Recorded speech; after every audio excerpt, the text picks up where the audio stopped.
We interrupt this program for a special advertising break. Prices for everything keep rising. We all feel the impact of the current crisis.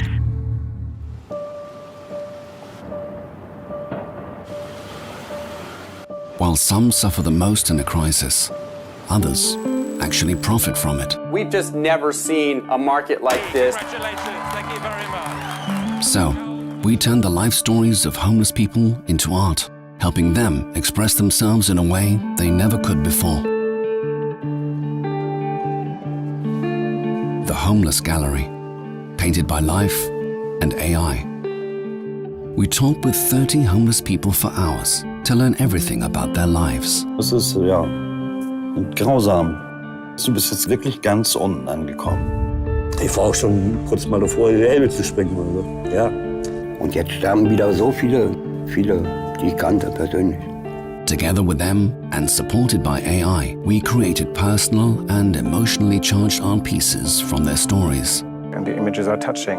They are of course also harsh, but it's harsh stories behind them. Ich nenne mein Bild den dunklen Weg. Auf meinem Bild sieht man eine Mietzekatze und eine abgefuckte Zigarette. Ich nenne mein Bild rote Karte tot. Then, we exhibited their pieces in places where art had never set foot before. The spots where the homeless sleep in Hamburg. The red card is addressed to the politicians to do something about the fact that so many people are dying. Once the exhibition is over, the artworks will be auctioned off at one of Germany's most prestigious art museums, the Hamburger Kunsthalle. All the proceeds will go directly to Hinz and Kunst's housing projects. Wow, I wish there's many, many more like this. And this is just, it's so touching. I can't even put it into words. What makes the Homeless Gallery so special is that it uses artificial intelligence not only for the sake of technology, but for the sake of the homeless people. Through the use of art and technology, the homeless are being seen and heard for the first time in a long time. And now back to our regularly scheduled program. Another strong example, I think, building a little bit there on Shanaz's presentation before the break about how advertising can really help tackle some big societal problems as well. We're going to move on to a question that many of you may have asked, which is how to combat online fraud or fraud online, ad fraud online. We're going to hear about that. It's a keynote speech, a presentation. We're delighted to have to give us this talk, Jack Smith, Chief Innovation Officer from DoubleVerify.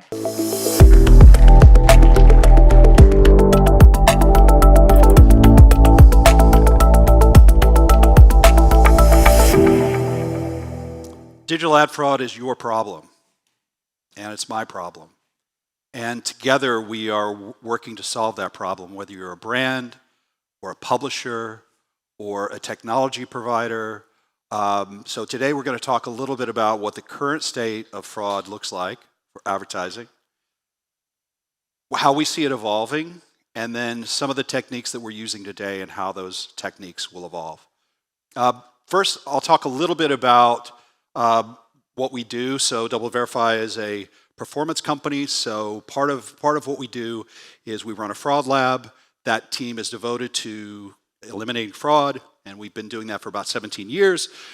It's built on AI with humans in the loop, so it's AI and machine learning going back about 13 years when we started using it. And then the humans are mathematicians, engineers, analysts, and so on. And they're looking for things that are anomalies, so things like unachievable browsing patterns, looking for spoofed information, looking for irregular machine characteristics, so things that are out of the ordinary to help identify fraud. Actually, it's not a sales pitch, but one thing I will say is that if you're really interested in a deep dive in fraud, the woman who runs our fraud team, Galit Saporta, wrote a textbook, a technical textbook on elimination of fraud, and has a really good section that outlines all different kinds of fraud, not just ad fraud, but e-commerce. It's called Practical Fraud Protection using SQL and Python. And the beginning of that book is a really great intro to the different kinds of fraud that are happening. So if you really want to educate yourself, you can do that. Ad fraud is about a $172 billion U.S. Problem by 2028. That's about 166 billion euros, and is largely invisible. So the goal of fraudsters is to make themselves as invisible as possible and to make themselves appear to be human. So the bots that are used to perpetuate ad fraud, the closer you get to making it appear to be human, the harder it is to detect, and there are many different ways that this happens.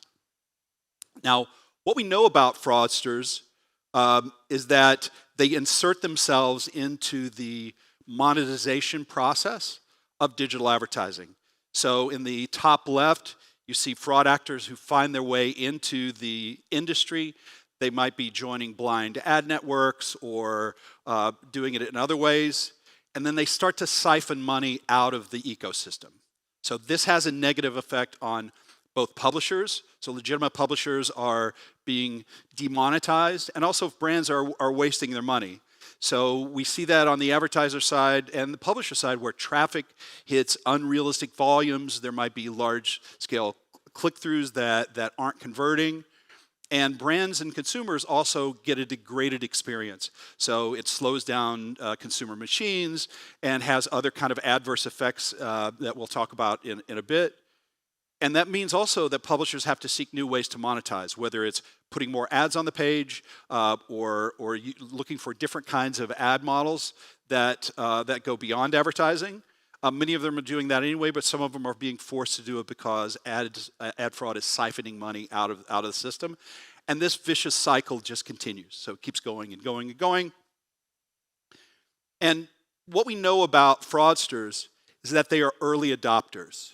So going back to 2023, one of the things we noticed is that fraudsters were using generative AI to create fake reviews for illegitimate apps in app stores to try and convince consumers to download it. So it's kind of hard to read, but you'll be able to look at this a little bit later. So here on, you see this is July 1st, 2023. It's a 5-star review. 105 people found this review helpful, and it's completely fictional. So this is a pretty simple example of what's wrong with, what's wrong here is that included in this text, it says, ChatGPT, I'm sorry, but it's an AI language model. I don't have the ability to interact directly with the Google Play Store or perform actions on your device. However, search for a specific app, and it goes on and on and on. So this was an app that had many fake reviews that were all 5 stars. And while AI is, we're moving past the age of assistance in AI to the age of creation, it's also new tools that can be applied by fraudsters to artificially inflate an app's credibility, persuade users to install them. And we see this increasing in different kinds of app environments. Now, I'll talk a little bit about 2 different kinds of invalid traffic. So if you think about fraud is generally sophisticated invalid traffic, but there's also what we call GIVT, or general invalid traffic, and a lot of that are crawlers that really power the internet. And it could be Amazon bot, here you see at the top, Google bot. These kinds of crawlers are indexing content online, and it really powers the internet. So if you want your content to show up in a search engine, generally you're okay with crawlers indexing your site and providing that information back to consumers when they search. Now, when we look at the number of sessions, about 47% of internet traffic is coming from bots. That's a pretty large number. And we see that number is increasing over the next few years as AI agents start doing work on behalf of consumers directly. So there will come a point where AI agents that might have a digital twin of me goes out and shops for me, and we also might be marketing to that bot. So we might be seeing a situation where these bots which are perfectly legitimate, are being marketed to by other kinds of bots.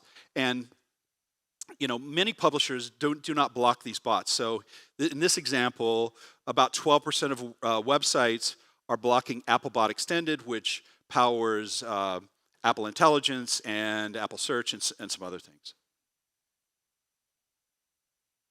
We're also seeing an increase in AI-related bots.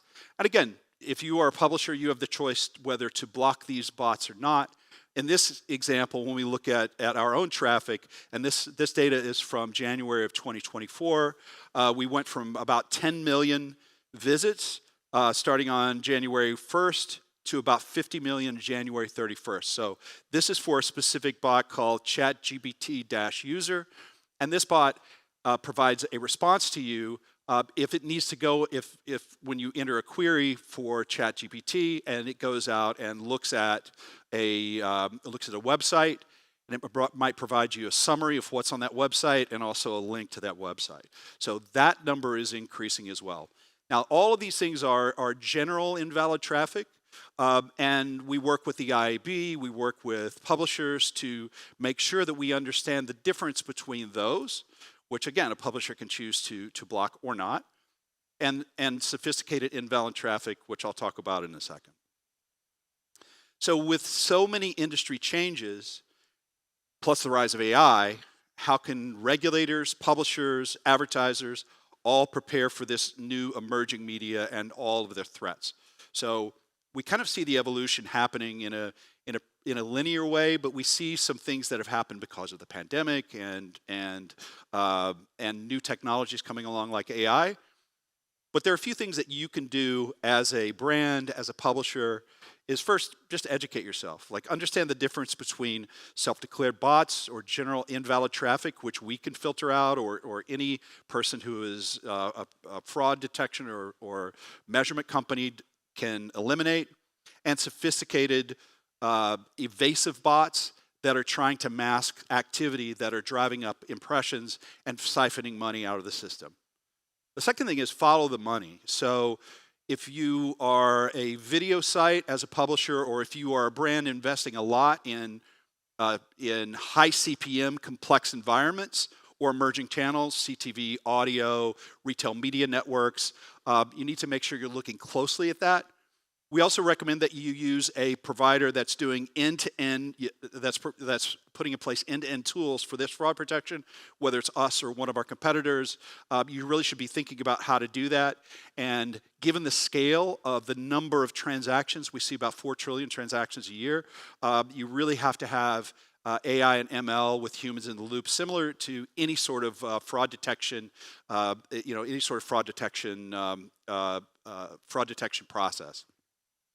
And the final area is in collaboration. So it's not just the technology providers like ours who are solving this problem.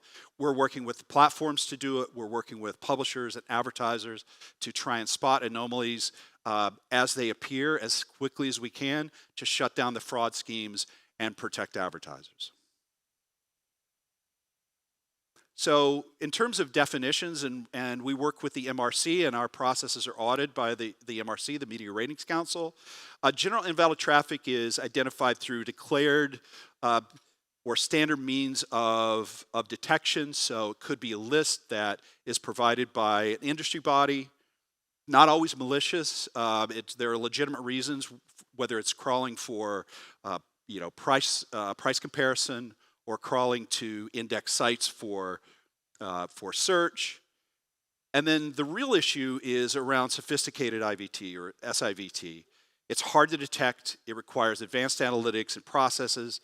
It's almost always intentional, and it tries to mask its activity. And that's the real problem here. So the real problem is less to do with GIVT, which we can filter out. It's important to understand how GIVT is growing, but SIVT is the challenge that we're really trying to solve for.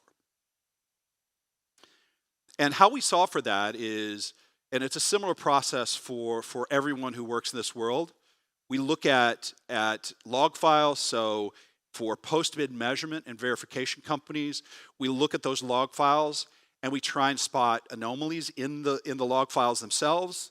And then once we spot those anomalies, depending on the kind of anomaly it is, if it's something that's known, then we can automatically send that to our production systems, which filter out pre-bid filter out pre-bid. So if you are an advertiser who is bidding, we can filter out all fraud before you bid on it. And this is in a programmatic environment. And in video environments, we can also filter it out if you've bid, but before you deliver an ad. And this kind of active engagement and collaboration occurs when we work with platforms and our competitors work with platforms to really understand how to implement these and implement them and drive it in scale, which increases the amount of trust that exists in the ecosystem, particularly in programmatic. Now, I'm not going to go through all this because I know you just had a coffee, but there's a lot here. So if you think about following the money, CTV is where many fraudsters are focused right now. And you can see an evolution. I think there's about 14 different fraud schemes here. And these have evolved in pretty interesting ways. So the first way, this is a fraud scheme on the left, is called Leoterra.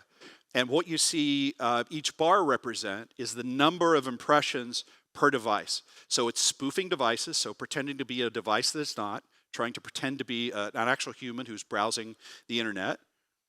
And you see that it's flat. So each device is requesting the same amount of impressions. Now, this is pretty easy for a human to spot, but if you look at a more advanced scheme like Cyclone Bot, that's varied. So fraudsters are using AI to create more human-like models for impressions per device. So not every device here is requesting the same number of impressions.